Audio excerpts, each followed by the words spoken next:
तो बड़ी खबर है बागपत से, जहां भारतीय किसान यूनियन टिकैत के कार्यकर्ताओं ने प्रशासन के खिलाफ मोर्चा खोल दिया है। मामला बागपत विकास भवन सभागार से जुड़ा हुआ है, जहां 18 जून को किसान दिवस का आयोजन किया गया था। इसके किसान दिवस में अधिकारी किसानों की समस्याएं सुन रहे थे, तभी भारतीय किसान यूनियन राजनीतिक के जिला अध्यक्ष नरेश पाल ने किसान यूनियन पर टिप्पणी करना शुरू किया और किसान दिवस में जमकर हंगामा हुआ, जिसके बाद नरेश पाल की तहरीर के आधार पर भारतीय किसान यूनियन टिकैत के 2 पदाधिकारी नामजद सहित 12 अज्ञात कार्यकर्ताओं पर मुकदमा दर्ज किया गया था, जिस पर भारतीय किसान यूनियन टिकैत के कार्यकर्ताओं में भारी रोष देखने को मिला।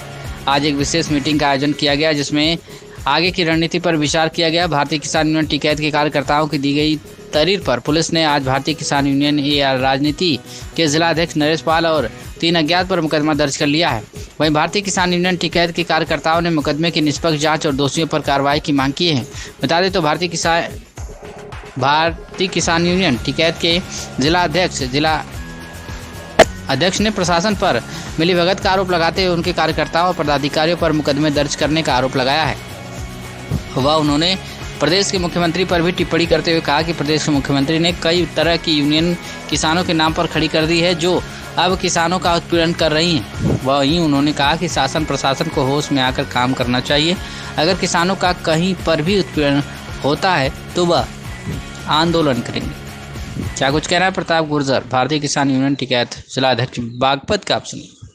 मामला है जो किसान दिवस में हंगामा किया कुछ लोगों ने, असामाजिक लोग आके घुस गए थे जो कभी आते भी नहीं, जिन्हें कम से कम वहाँ के कैमरे चेक करा सके हम, जो पिछले 1 वर्ष से आए भी नहीं।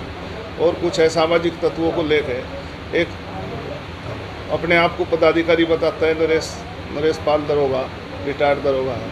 वो कहता है मैं भी जिला अध्यक्ष हूँ।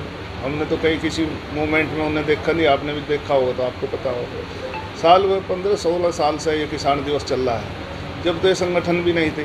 2011 में बहन जी मायावती ने ये किसान दिवस किसानों के लिए भारतीय किसान यूनियन की मांग पे सुचारू रूप से चालू किया, जो फिर अखिलेश जी के टाइम में विधिवत चलता आ रहा। योगी जी की भी दूसरी योजना इसमें चलता हुआ आ रहा है। वहाँ पे किसान बैठते हैं, अधिकारी बैठते हैं, किसानों की समस्याओं का एक दिन है 2 घंटे निर्धारित है, उसमें अपनी अपनी बात रखते हैं। तो कुछ लोगों को इससे भी बेचैनी होगी कि ये लोग किसानों को भी भारतीय किसान यूनियन चौधरी महेंद्र सिंह टिकैत के द्वारा 1987 में स्थापित की गई थी। जब से लगातार लड़ाई लड़ती हुई आ रही है, बड़े बड़े आंदोलन किए, कृषि बिल वापस कराए, सब कुछ किए, बिजली के बिल माफ़ कराए, किसानों के लिए बहुत सारी समस्याओं का समाधान कराया। तो सुचारू रूप से सभी किसान, मजदूर और गरीब जनता की आवाज़ बन के भारतीय किसान यूनियन काम कर रहे हैं। चौधरी महेंद्र सिंह टिकैत जी के निधन के बाद सुचारू रूप से चौधरी नरेश टिकैत, चौधरी राकेश टिकैत और हम सब लोग विधिवत रूप से जो कार्रवाई को चला रहे हैं। अरे इन्हें बंद कर दिए, इन्हें कहता है बाहर बैठ जाओ या चुप हो जाओ।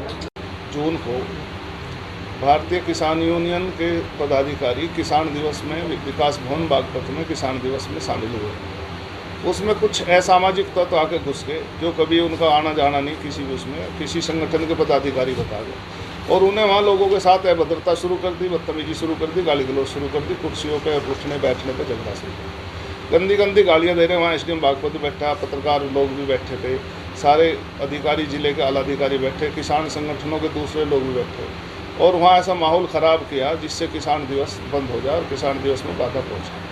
हम लोग भी पहुँचे, वहाँ हमने शांति व्यवस्था कायम कराई, समझा बुझा के बैठाया। वहाँ पुलिस आ गई, एसडीएम बागपत अविनाश त्रिपाठी आ गए। उस आने के बाद फिर वहाँ वो सब मामला चलता रहा। फिर उसके बाद विधिवत रूप से किसान दिवस चला। उस दिन बागपत जिले में जयंत चौधरी का आगमन था, तो इसलिए जिलाधिकारी और सीडीओ देर से आए, तो उसमें जिलाधिकारी भी आ गए और सीडीओ साहब भी आ गए। तो वो फिर किसान दिवस चलता रहा। तो पुलिस उस संबंधित व्यक्ति को पुलिस अपनी कस्टडी में वहाँ से निकाल ली। वो ज़ोर ज़ोर से गाली गलौज कर रहा था, दंगा फसाद कर रहा था, और उसके बाद पुलिस उसे ले आई और वो वहाँ से चले आए 10-12 लोग आके। उन लोगों ने किसके प्रेशर में, कैसे, या प्रशासन की मिलीभगत से हम ही लोगों के खिलाफ, हमारे कार्यकर्ताओं के खिलाफ मुकदमा पंजीकृत करा दिया बागपत कोतवाली। भाई ऐसी क्या बात थी? जो आदमी गाली दे रहा है, भद्रता फैला रहा, अधिकारियों के बीच में एसडीएम ने शांति व्यवस्था कराई, एसडीएम साहब ने उसे बैठवाया और पुलिस अपनी कस्टडी में उसे ले आई। तो इसका मतलब हमें तो ये लगा, हमें महसूस हुआ, इसलिए हमने प्रेस वार्ता बुलाई कि पुलिस ने मिली भगत करके हमारे खिलाफ मुकदमा दर्ज करा, जिसमें कि एक व्यक्ति राजेंद्र चौधरी, जो चौधरी नरेश टिकैत के भांजे हैं 2 गट वाले, वो तो हरिद्वार थे। वो हरिद्वार से मुजफ्फरनगर होते हुए वहाँ पहुँचे 3 बजे, उसे भी नामजद कर दिया। तो ये ऐसा कैसा है, ना जांच है, ना पड़ताल है, ना कोई बात है, जबकि वहाँ विकास भवन जैसी जगह, इतनी मतलब बड़े अधिकारियों की बैठने की जगह, जो जहाँ से ज़िले का संचालन होता हो, वहाँ सीसीटीवी कैमरे लग रहे हैं, वॉइस रिकॉर्डिंग लग रही, ना जांच की गई, ना पड़ताल की गई, और मुकदमा ठोक दिया। 2 लोग नामजद और 12 लोग अज्ञात, और बेवजह की उल्टी सीधी धाराएं लिखवा दी गई। तो उससे हमारे अंदर आक्रोश पैदा हुआ। हमने भी अपनी तहरीर दी, हमारा मुकदमा पंजीकृत नहीं करा गया परसों से अब तक। अब ये इसलिए हमने पंचायत बुलाई और प्रेस वार्ता बुलाई कि अब हम आगे की रणनीति बनाएं और हम भी आंदोलन करेंगे, क्योंकि इस तरह हमें